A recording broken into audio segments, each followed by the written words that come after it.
जी अस्सलाम वालेकुम। मैं हूं आपका होस्ट मोहम्मद इरफान ईमान और आप देख रहे हैं इरफान ईमान ऑफिशियल रिपोर्टिंग चैनल। जिन दोस्तों ने मेरे चैनल को सब्सक्राइब नहीं किया वो सब्सक्राइब कर दें और बेल आइकन का बटन दबाएं ताकि डिस्ट्रिक्ट लिया के मुतालिक अहम तरीन मौज़ूआत पर आप तक मेरे तजिए पहुँचते रहे। डिस्ट्रिक्ट लिया में सबसे पहले हम जो चुनाव कर रहे हैं जिस मौजू का, वो है करोड़ लाल ईसन रजिस्ट्री ब्रांच। रजिस्ट्री ब्रांच में जिस तरह लोगों को शदीद मुश्किलात का सामना है, करोड़ लाल ईसन में दाईं जानब असिस्टेंट कमिश्नर बैठते हैं, जबकि बाईं जानब रजिस्ट्री ब्रांच है। करोड़ कचहरी के तमाम जो वकला बरदरी है वो भी इसी कचहरी में बैठती है, और इस कचहरी में वकला के ज़ेर साया जिस तरह करप्शन का बाजार गर्म है वो आपके सामने मैं रखना चाहता हूँ। करोड़ लाल ईसन रजिस्ट्री ब्रांच में जब भी आम शहरी इंतकाल के लिए जाता है और रजिस्ट्री कराने के लिए कचहरी ब्रांच का रुख करता है, रजिस्ट्री ब्रांच का रुख करता है, तो उसे स्टाम्प पेपर्स के साथ साथ दीगर कागजात भी मुकम्मल करने पड़ते हैं, और उसके साथ साथ जो हुकूमती शेड्यूल होता है उसके तहत भी उन्होंने अपनी फ़ीस भरनी होती है।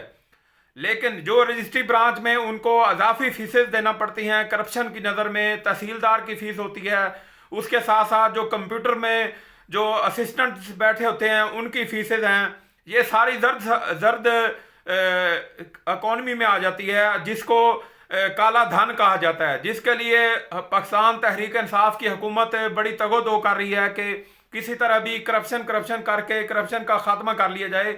लेकिन लोकल सतह पर और आम इलाकों में जिस तरह आवाम को दोनों हाथों से लूटा जा रहा है, वो बिलाशुबा पाकिस्तान तहरीक इंसाफ के मंशूर के मुनाफी है, और इसकी रोकथाम के लिए भी हुकूमत को मेरे ख्याल में ज़रूरी सद्देबाब करना होगा ताकि करप्शन का खात्मा हो सके। तो रजिस्ट्री ब्रांच में जिस तरह असिस्टेंट जो कंप्यूटर ऑपरेटर्स हैं और दीगर जो अमला है रजिस्ट्री ब्रांच का, उसमें जिस तरह पैसे दिए जाते हैं और रजिस्ट्री पास होती है, वो बिलाशुबा तशवीशनाक अमल है, और आम और मुतवसत तबके के लिए प्लाट अपने नाम करवाना एक जुए शीर लाने के मुतरादिफ है, या फिर आप ऐसे कह सकते हैं कि कश्मीर आज़ाद कराने के मुतरादिफ है। क्योंकि जब तक आप तहसीलदार की फ़ीस नहीं देंगे, जब तक आप असिस्टेंट कंप्यूटर ऑपरेटर्स और दीगर अमला की फीसेज में मद में पैसे नहीं अदा करेंगे, उस वक्त तक आपकी रजिस्ट्री मुख्तलिफ पॉइंट्स के ज़रिए रिजेक्ट होती रहेगी, आपकी रजिस्ट्री पास नहीं होगी। तो आज का जो मुख्तसर और मुदल्लल तजिया मैंने आपके सामने रखा है वो है करोड़ लाल ईसन रजिस्ट्री ब्रांच के अहम तरीन स्कैंडल्स हैं। इंशाअल्लाह ताला मज़ीद भी आपके सामने डिस्ट्रिक्ट लिया की बुनियाद पर इसी तरह अहम तरीन स्कैंडल्स और अहम तरीन तजिया आपके सामने पेश करता रहूँगा। इसी के साथ इजाज़त चाहता हूँ। बहुत बहुत शुक्रिया।